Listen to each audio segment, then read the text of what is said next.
We think we can create these two powerful independent focused growth companies. So within Yum, we've really had these two businesses. We've had a lot of our equity in China, but obviously China we think deserves the right to be independent.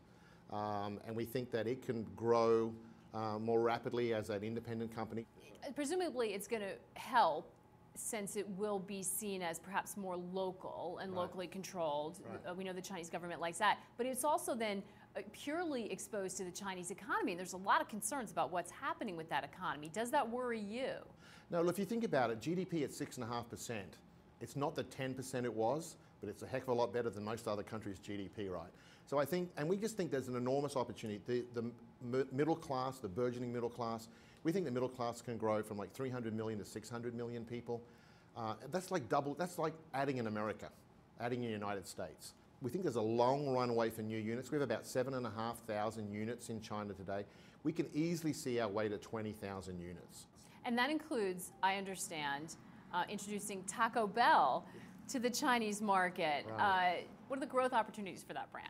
Well, I think first of all, if I said to you, millennial, youthful, socially engaged, you would think of China, right?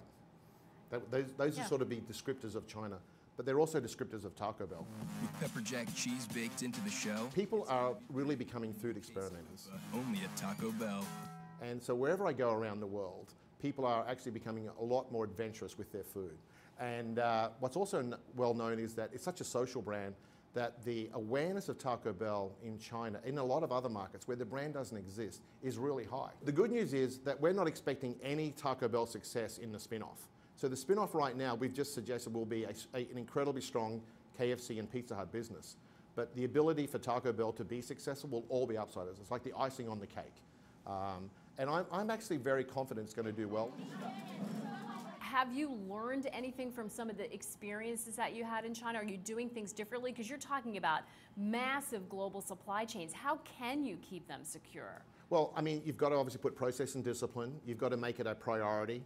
I mean, from my perspective as the CEO of Yum, there is no more important priority than food safety.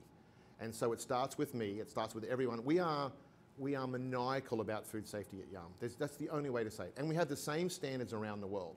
So we don't have a lower standard in one country than any other country. In my mind, everyone's created equal. Everyone deserves to have the safest food.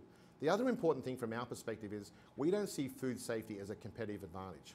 So we will share any breakthroughs in food safety with all of our competitors.